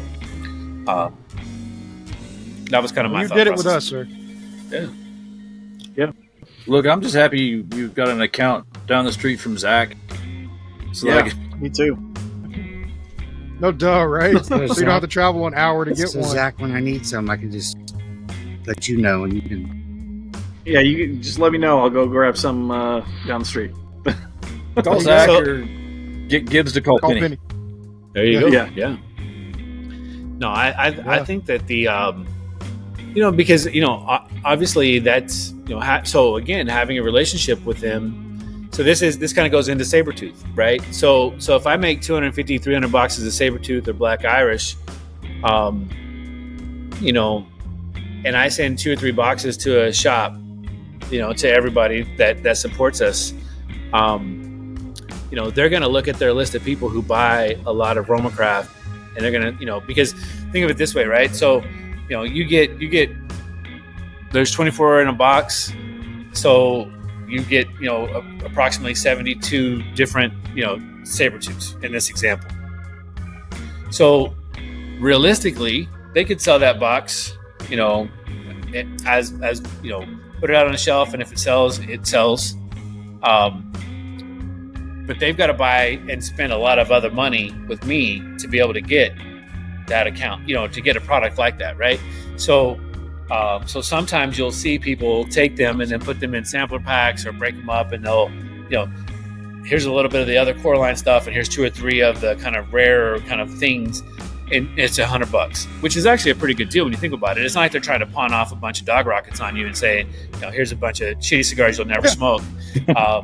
But, a lot of people look at it and go, well, why do I just want to get that one box of Sabretooth. It's like, well, I've got to spend $10,000, $15,000, $20,000 for RoMa Craft to send me, 2 or 3 boxes of this.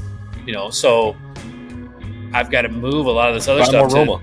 Yeah, you got to buy more RoMa, right? So, it's an ugly part of the business because you like to do those types of things as far as like trickling out some really cool rare stuff and some fun stuff to let people who really, really are in the know of the things that we're kind of releasing.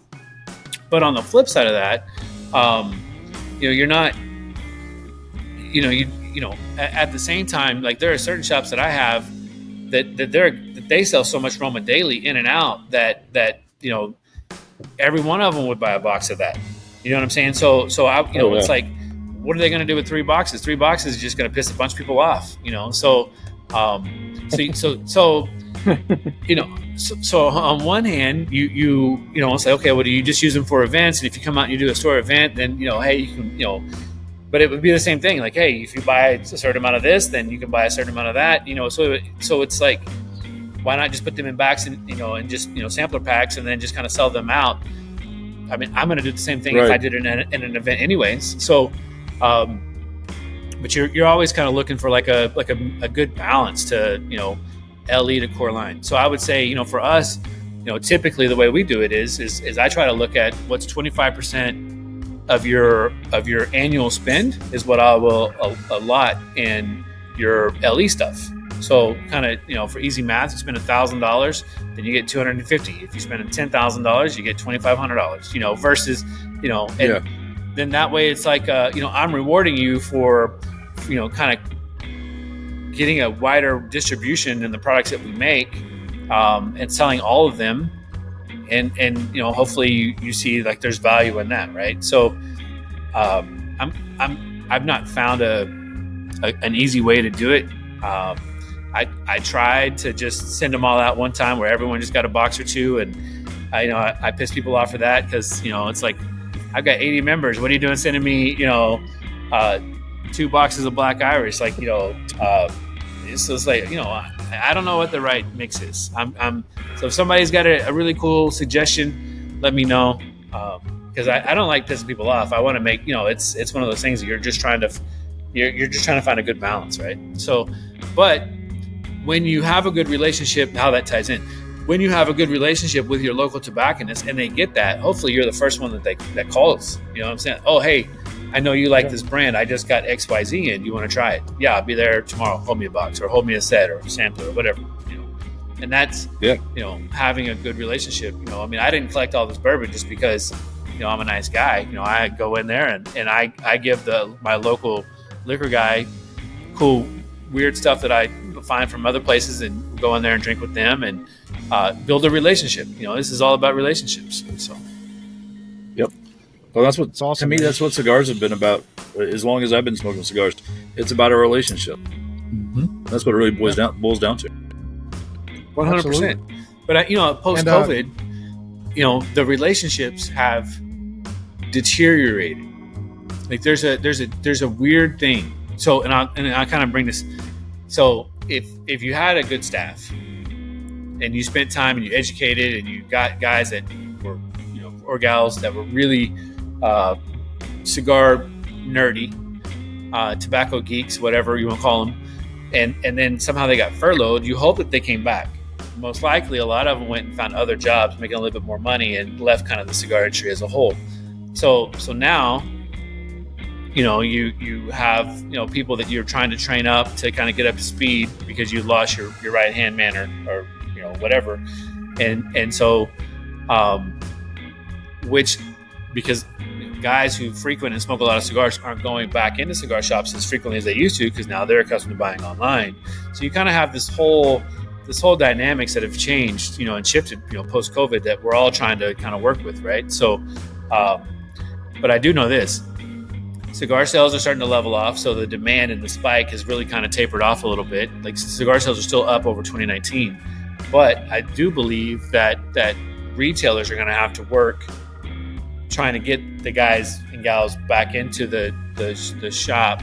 The casual smokers are going to drift away or go online, and so you're going to have to do more to get people back into the shops, and it's going to start with the culture that they create, right? Like, is it welcoming? Is it my local shop down here? It's no longer here anymore, but every Sunday we would do a potluck. So everyone would, make a dish and take it over there, and we'd watch football games and basketball and whatever.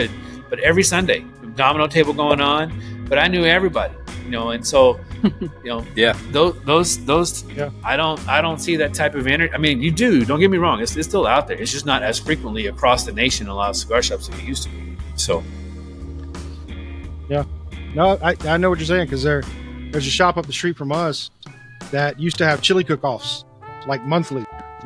Bring in people, have chili cook-offs, everybody have a smoke, have a good time. But they kind of tapered off from that.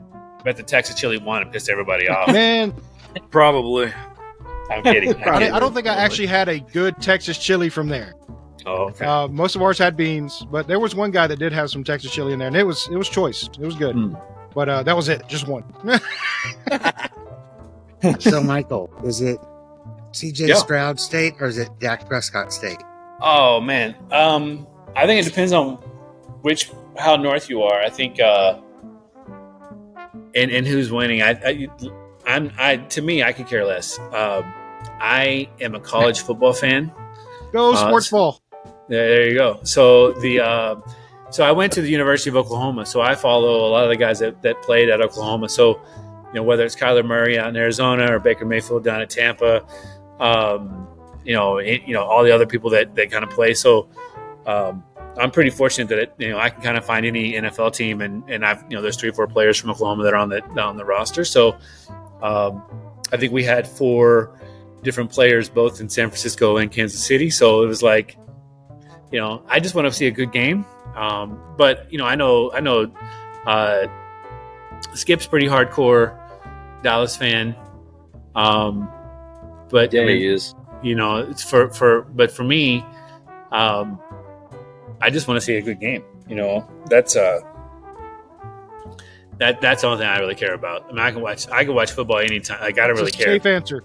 Yeah. So, or whoever's on my fantasy team, I just want to win my fantasy games. You know what I mean? So it's like, like let's we're gonna keep it 100, right? Like if I could win, whoever's on my fantasy team. So that takes. There you go. I want to win. So I just want to win. Do you guys play fantasy? Nice. I have a few times, and with my going back to Twitter, my Twitter cigar group, we played a couple of 3 years. I think I won the first year, and I didn't have a damn clue what I was doing. Okay, it's the best time. I still don't have a damn clue what I'm doing, but I won, so I didn't care. Yeah, no, I won and done, man. Just stop there, stop on top. Fucking, I'm out, bitches. Yeah. Nothing wrong with that. That's it. Yeah, that's what you do. Yeah. Well, it is coming to the sad part of our show. Of this thing is burning my fingers, and I'm happy that it burned my fingers. I let it burn my fingers because I didn't want to put it down at all. So I'm going to review it. The entire time, consistent smoke. I love the smoke output on this thing. Still no film on my mouth, so bravo. You got that vote for me. I really enjoyed the cigar, and I appreciate I didn't have to talk, and I got to smoke this thing, so I really love that. So for me, it's going to have 5 out of 5 leaves. This is one I'm going to seek, even if I have to go an hour to get it. I'm going to go get another one. I don't care, how much I'd pay for it either, honestly, but I'm going to get another one. So it's going to get a 5 from me, and I can't smoke it anymore. Thank you. We'll go get another one. You want 3. For the record, that's his first 5 out of 5 rating. That is my first 5. That's out of 5. Yeah. I dig that cigar. It was good. Just because you have Michael. It was good. Yeah. It was good. It was very yes, good. It was good sauce. Yeah. So, okay. I'll take that. Thank you very much. How about you, Andy? Sir. Yeah, well, it's well deserved. That was a damn good cigar. I'm still smoking mine, but it's getting we're getting to the end, and yeah, like I said, I haven't had a bad RoMa Craft in the number of RoMa Crafts that I've had. I've still got 2 in my humidor. It was a tough choice between this and the Aquitaine. I think I have the 2 Aquitaines I have sitting in there, but I've been staring at this one for like 2 weeks, and I'm like, I gotta have the cigar. But yeah, I'm with Gibbs. It's got great smoke output. It tastes great. great construction. I didn't have any issues out of it. I don't know what kind of super glue you use on the Intemperance band, but that was a bitch to take off. Same here. Mine's tattered. I mean, it is in pieces trying to get that band off. But other than that, yeah, I'll give it a 4.8, and that's partly because it's probably my fault because I'm half congested. But yeah, it's one of those cigars that I'll just go back to every time I see one in the humidor. And part of that, I think, is just the fact that I've known of and talked to Skip and have brand recognition and love the product you guys put out. So I have no problems giving it high ratings, and because I do enjoy it, and it's something that I enjoy sitting down and just smoking it. And I didn't have to listen to Gibbs talk for the last hour and a half. That's a plus. And nobody said cardamom, so there we go. I'm putting it out there. Oh, son of a... We can't go one episode you don't say cardamom, you son of a bee. All right. So how about you, Grim? I already did it's muy bien. It's muy bien. Muy rico. No, I love giving people shit. It's like my go-to thing, and I can give no shit to this fucking cigar, man. Like, I've been trying to pick it apart this entire time, but like it's been awesome. It's a great experience. I want another one, and that doesn't happen very often. So, and I'm not trying to kiss ass here. Like, it really was a great cigar, man. So it's going to be my first 5 as well, because I usually never give. I always love being like the low ball, score and all that, and I can't do it this time. I tap out, man. I bow to its greatness. Nice. Thank you. All right. It's All right, nice. Robert. It's nice. Muy bien. It's nice. Gotta join the fellas. It's the first 5 I've ever. My favorite was the Davidoff 3. Okay. I just liked it. It was good. But this one, far superior. Like it burned evenly all the way down to the point where my fingers are still burning. And I took that with a great amount of pleasure because there was no aftertaste. The input was great. The output was great. It was wonderful.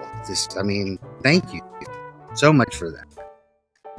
And Zach, you'll be getting my order. And so will Penny. I don't know that I can get that one here. You might have to call Penny.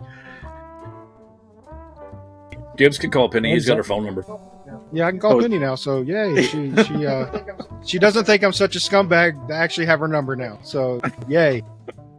She hasn't blocked you yet, at least not that you know of. Well, I mean, the first call is going to get blocked, but so who is at least I have the number. First, but hey, before you block me, can you send these cigars that I need? Yeah. Can you send me some? Get my order Exactly. out Can you first. see these Romas? Yeah. Just okay. I love you, Penny. That's it. Hilarious. Is it my turn? It's your turn. What is that? Okay. So the Neanderthal was fantastic, and I couldn't pick out like a specific like flavor note that I could call out, like coffee or something like that. Although it's just kind of perfect. I don't know. I will say the last cigar I gave a 5 rating was the Intemperance. I don't remember which one. It was the lighter Raptor one. Oh, but the it was just EC, so on point for me. Thank you. Yeah, I think that was it. And I like that one slightly better than this one, so I'm gonna go piggyback on Andy and call this a 4.8 out of 5 leaves. And I would definitely get another one of these, and it's so enjoyable. Well, considering they're so different in flavor and smoke production and in body, you're on both spectrums. Like, you've got Neanderthal that's like this powerhouse. Especially if you, it's a heavier, thicker cigar. I mean, there's a Pennsylvania double Ligero, there's Dominican Ligero, Esteli Ligero, and Pueblo Nuevo Ligero. So there's like 4 different. So it's got a long finish, but it's super smooth, right? Like, it's one of those cigars that it's like, super smooth. So, but again, So something that we do that I didn't really share with you guys is the thicker cigars, that heavier tobaccos, we age for 16 weeks, which is a long time. Something that I think a lot of people don't really think about. Thinner ones we do about 12, which is 3 months. The other one's 4 months. So like, let's say, for example, if there was a water issue in here or carpet was wet, they bring in these extractor machines that pull out humidity, right? And so if you let the extractors run and they're pulling out humidity and all the tobacco, essentially there's a cigar reader. They pull out the cigar, they put it in a little slot, it prints off, and it tells you how much humidity is in the cigar. And you can do that in about 2.5 weeks. From being total wet to 2.5 weeks, right? So you crank up the ACs and you turn on the extractors and you can pull out the humidity. I'm a big believer, Texas barbecue, low and slow. Skip and I, when we kind of set this together, this is kind of one of the philosophies that we put. And now there's a capital carrying cost that has to happen. So when other factories see that we're aging the cigars as long as we are, and we have them at the price point that they're at, people are often shocked because, that's like going and getting a dry aged steak. You know what I mean? Like that you're willing to pay, $35, $40 a pound for, or whatever the number is, right? So, I also believe like I could microwave hamburger meat and make it, cooked, but low and slow is the better way to go. And so once that cigar hits a certain humidity and temperature, it goes into packaging and it goes out the door. For us, if I rolled it January 1, week 1 of the year, it will stay in there until week 16 to get pulled out, shipped, and then because we just use true ambient temperature and we've kind of built like a sauna room, like where it's a little bit warm in there to help with the heat, but very, very cool. Obviously you don't have a guy like Skip that's as dedicated to the craft aspect of it. And again, we didn't make cigars. We didn't invent making cigars. We didn't invent the word craft. But what we do that a lot of people don't do is we have the discipline to do it the right way, right? And that takes a lot of time. And so, but again, when you're only doing 1 million cigars, you can make these types of choices and decisions. If you were doing 10 million cigars, there's no way you you wouldn't have the space to do, or 20 million cigars, you know what I mean? Like you would have to get them out. Like it's a space issue at that time. And so, I think, when you kind of see our price point in our catalog, kind of in the $7 to $12 price point. I think Neanderthal HN is $12. Maybe some of the Neanderthal exotic stuff's like $14. But and we're about to release the new repackaged, but the new Cro-Magnon that's about to drop to Pennsylvania. So that has kind of started to trickle out, but probably on Monday it'll go full. So make sure your local tobacconists are calling me to say, hey, let's get the new Cro-Magnon in queue for them. But is that Cro-Mag 2.0? Yeah, for the most part. Yeah, no, I think so. Cro-Magnon is what we started with. That was what we launched with. That's kind of the backbone and flagship of our brand. And so when you're so a couple things happen. And I know we were trying to get off this thing, but I just lit a second cigar, so I'm good. No, we'll talk, man. We'll talk. We got time. Yeah, we'll talk. I go back and get another one. So it happened. It happened to the retailers too, right? So during people are in 2018. There's a revolution going on in Nicaragua. So the Pan American is shut down. So in 2018, a lot of the big companies were like, hey, send as much as you can because I don't want to get stuck without cigars. So then, the trade show 2019, attendance was down and sales were down. So kind of closing out 2019, not every factory brought everyone back immediately. It was more of like, let's kind of see what's going to go on with sales and cigar trends. And so, because the big guys had already bought, so at the trade show, they were only buying stuff that was kind of newish that hadn't been released because they bought bulk. And because no one was sure how long that Nicaragua was going to be kind of shut down. And so, or what was going to happen. So 2020, March kind of kicks off. So mid-March, everyone's kind of half-assing. They're kind of making some cigars. They're not full capacity. No one's cranked up, whatever. And then COVID happens. Everyone sends everyone home. And then again, so the And then all of a sudden people start getting bored and Americans are going to American and they start, basically, like ship it, you know what I mean? Like click and ship, just like everything else. Right. Yeah. So, all of a sudden in April and May, all these POs start getting fired off. Like, hey, do you have cigars? No, I don't have cigars. Okay. Do you have cigars? No, I don't have cigars. Yeah, I got cigars. We'll ship it. We'll take everything. Oh, we lost somebody. And so eventually what ended up happening is so most of the big online guys do ridiculous numbers in between Black Friday and New Year's.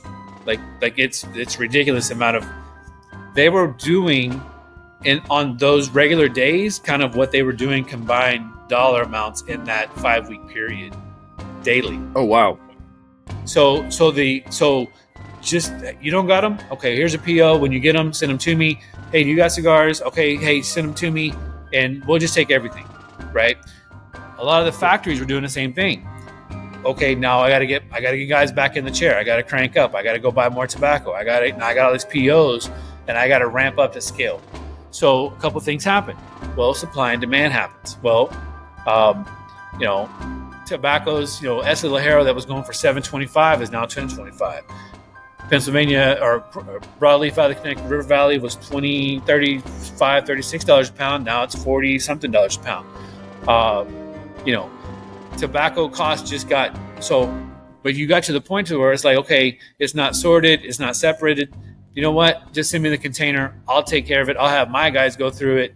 And so you have stuff that's really, really good, stuff that's really, really bad, and stuff that's really not usable at all, but you bought it all, right? So you bought bad. Just like whenever you bought all the stuff that you don't have cigars, I'll take them. You don't have them, send them to me. So then all of a sudden your product mix in your humidor is not great because you're having a hard time getting cigars as well. Manufacturers are having a hard time keeping a supply line of really good tobacco. And so a lot of things were kind of going on. And so you're bed borrowing, dealing, trying to get tobacco, the right amount of tobacco for the right things you need to do for production to keep things going. And when you're not buying $200 million worth of tobacco and you're only buying a couple $1 million worth of tobacco, you're not nearly as important as the guy that's going to take it all without being as selective and picky as we would be, right? Because we can't make bad choices. We just don't have the bandwidth. You know what I mean? Like buying a couple bad bells of tobacco would be detrimental to us, and so you have to be a little bit more selective. Anyway, so last year to keep the price, so eventually you get to a point to where it's like, okay, for the quality of tobacco that's available, it hits this price point, this threshold, to where you can no longer continue to put out kind of what you've already identified, what your core line values or for price points are going to be at. So for us to go in and buy, overpriced, under fermented, not prepared, not separated types of tobacco, and really be a crapshoot of whether or not, a third of it's going to be really good, a third of it's going to be okay, but it needs work, and then the other third is going to be, kind of garbage. At the price points that they're asking for, you just say, you know what, this is no longer a viable source that we can continue to work with. And so last year, we kind of took that information and decided to kind of look at, Pennsylvania broadleaf. But then the conversation piece kind of comes around and you're like, okay, well, what's out there, that's a Pennsylvania broadleaf that becomes the staple? What's the mark of a good Pennsylvania broadleaf that's out there?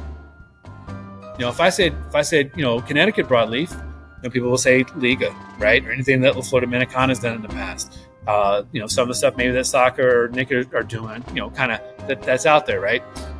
So then you look at the price points of some of those cigars, and you're talking anywhere between $17 to $25 per cigar, which goes against what we try to do for making cigars that really are produced for people who smoke frequently and often. Again, could we do it and do it well? Absolutely. But you kind of have to go through all this other stuff to even, to see if it's even viable, because it doesn't make sense to go out and buy 10,000 pounds and only be able to use, 2,500 pounds. You got to figure out what to do with the remaining part of it. So we thought this was a really good opportunity for us to kind of set the bar for what would be, again, there are some really good Pennsylvania broadleafs out there, but there's nothing that becomes like the standard for like, hey, this is the one that hits. And so Skip went into the lab and started working on this last year, and so it's fucking pretty good. So Cro-Magnon originally a lot of things, it's very one-dimensional. You like the flavor, it hits all the way through, it doesn't stop, right? This one for me, it's a little bit more balanced. It's got some nuances. It's got a little sweetness to it that some natural sweetness that is there in the original Cro-Magnon, but it's a little bit more kind of intensified on this one. It's just really good, well fermented tobacco, and it's just kind of like on the scores that you guys gave us on these other ones. I think it'll be in the same it'll fare the same way. Awesome. So I can't wait to try one when they're out. Yeah, that's awesome. I know I'm going to definitely branch out and try more. I've only had 3, so I'm definitely going to try to branch out and get more. Yeah, that was my first. Yeah. We're going to turn you casual smokers into cigar nerds. You'll be. That's right. I'm God man. bless you. All right. You just got to get to your patio more frequently. That's it. So. That's it. That's it. And I mean, my patio's being neglected. I definitely need to step it up out here. What's Weasel Dark 30? Where do you see that? You mean Weasel Team 6? Yeah, there's Weasel Team 6. That's it. Yeah. So there are levels of being Weasel. So back in the day, before they had podcasts, stuff like this, in 2007, 2006. A lot of guys were doing blogs, and so they would come to the trade show and they would say, hey, if you give me a box of cigars, I'll do a review. And kind of they would really take advantage of a lot of the manufacturers, and then realistically having 10, 15 people on your website probably for the year does not justify giving a box of cigars for reviews. And so some were better than others, right? So, but there were, so you would say, okay, here come the weasels, right? You would see them coming because they would just have bags and bags of shit they kind of go around and collected. So that would be like your basic weasel, right? Another basic weasel would be, the cousin or the brother-in-law or some family member on the spouse's side that always shows up, never contributes, but will always smoke one of your cigars, right? So you have you got your special humidor that's kind of bottom barrel bullshit you'll never smoke, that they can have anything they want out of that. But then you got your shit up here like, please do not touch, give away or even look at, because they don't appreciate the cigars, right? So it wouldn't really matter, one way or the other. Then you have you got guys that would meet in Herf and get together and be like, oh, I just picked up a box of DL700s or Diggers or something cool, and like, oh man, I've been looking for those, and you want to trade out something, what do you got? And you would kind of go back and forth, and you would swap something out. Weasel Team 6 actually came from the guys from Zycar back when Zycar was really still cool, and before they sold. So every time that they would have one of their annual sales meetings, this random package of cutters and lighters would show up, and they would say, oh, hey guys, thank you guys, appreciate you, here's some cutters and lighters. And so we would always kind of return kind of in jest, right? Okay, well, here's a bunch of cigars for you guys to smoke. And so they started kind of dubbing this Weasel Team 6 as kind of, they felt like they got the better end of the deal because they got a bunch of cool cigars out of it, and they were probably giving us the refurbished bullshit cutters and lighters. But, at least they didn't look like they were, at least they were freshly painted. Who knows, right? But, I mean, they were good guys. So Kurt and those guys did a really good job. And so they were the ones that kind of started dubbing Weasel Team 6. And so it just kind of evolved. And so, the Jedi Weasel, though, the Master Jedi Weasel, you always see the one guy with the big pocket, Guayavera, got multiple cigars in his shit, show off what he's got. And you're like, oh, man, that sure looks tasty. What's that taste like? And they're like, oh, you know what? And then they hand you the cigar. It's like you trick that guy into giving you that cigar, right? So that's a Jedi Master Weasel. So that's kind of where it kind of came from. And so exactly, right? Like, you want me to have that cigar. You don't know you want me to have it, but but then what's really cool was these are cigars for me. Exactly.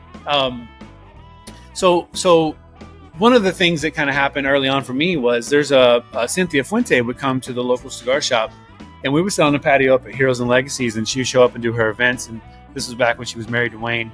And I don't think she gets nearly enough credit for, what she has done for kind of being, a brand ambassador for the Fuente family. But she was one of the first ones to ever hand me one of my cigars. So, this is from my grandfather's, collection, whatever. And that's so cool, And then kind of fast forward, I was in DC one time, and Skip and I they were making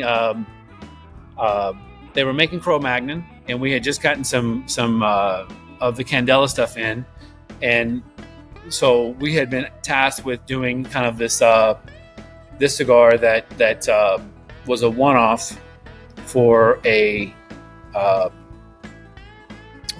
charity thing for the guys over in Maryland for the B&B cigar group. And so Skip was just kind of playing around with it and said, let's do the Black Irish. And so we had made it. And anyways, long story short, I was someplace and this guy goes, "Hey, I saw you guys were working on this Candela project. Man, that looked really cool." And it hit me that people actually pay attention to the stuff that we post, right? And I just happened to have one on me, and I'm like, "Hey, yo," and I handed it to him. It was like, it might have been my only one too. I was like, "Motherfucker," he Jedi'd me, But that's he got it.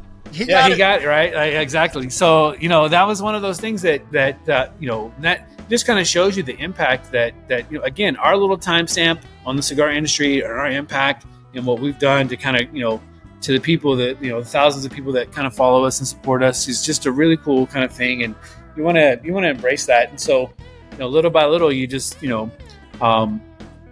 that's now I will say the Drew Estate guys that follow Drew Estate just assume that if it's Weasel Team, that means we give us stuff for free. It's like, well, slow down, cowboy. It's like that's I'm just kidding. But I think that because I stand in line, I swear to God, I seen Jonathan Drew give away like the same ring or same thing like to 20 different guys. "Oh, this is my thing," and hand him a little trinket. Good people, like they're again super top notch. Hardcore enthusiasts. I love it. So, but yeah, that's where the Weasel kind of came from. So then we kind of have spun off on that. We started doing this thing called Weasel Team or Weasel Fest, which is an all-day barbecue concert kind of venue we've done every other year. We've done 2 of them. Big production. Nice. It's kind of just a cool way to kind of do something fun. It's more expensive. You don't make any of your money back. But yet at the same time, when we weren't going to the trade show, it made sense to kind of allocate some of our money that we would spend at the trade show to do this festival. And so I'd like to do it again if I could figure out a way to do it kind of in a backyard, more of an acoustic style, MTV Unplugged kind of series would be kind of a cool thing to do. Yeah. Without all the production parts of it, I've got a friend of mine in Austin. Actually, I got to go visit his little place downtown where he's got a couple of acres in Midtown that said, it might work out. So getting the venue kind of, where you can smoke is always difficult here in Austin. And so that's kind of, so that's the Weasel, that's kind of the story of the Weasel. So, it's, nice. It's one of the things that we do is we do the RoMa Craft Pick of the Day. So we, these guys post pictures of RoMa where it's really, really artistic, and, they just do it on their own. And so if we come across something that's really artistic where we take it, we repost it, we call it the RoMa Craft Pick of the Day, then we'll send them like a little, care package or something as kind of an appreciation for the post. And because some of them are really, really well done. Got to step up the picture game. Yeah. Right? So, but you got to hashtag RoMa Craft Pick of the Day for us to see, because we follow those hashtags. So on that note, I think we're going to bring this episode to a close. But thank you, Michael, for being on our podcast. We really enjoyed this. We really enjoyed the cigars. Appreciate it. And you're welcome back anytime you want to come on. You can drag that Skip guy along if you want to. If you don't have to, though, that's up to you. But again, thank you, Michael Rosales from RoMa Craft. It's been a good time. And on that note, I'm going to say good night. See you. Good night.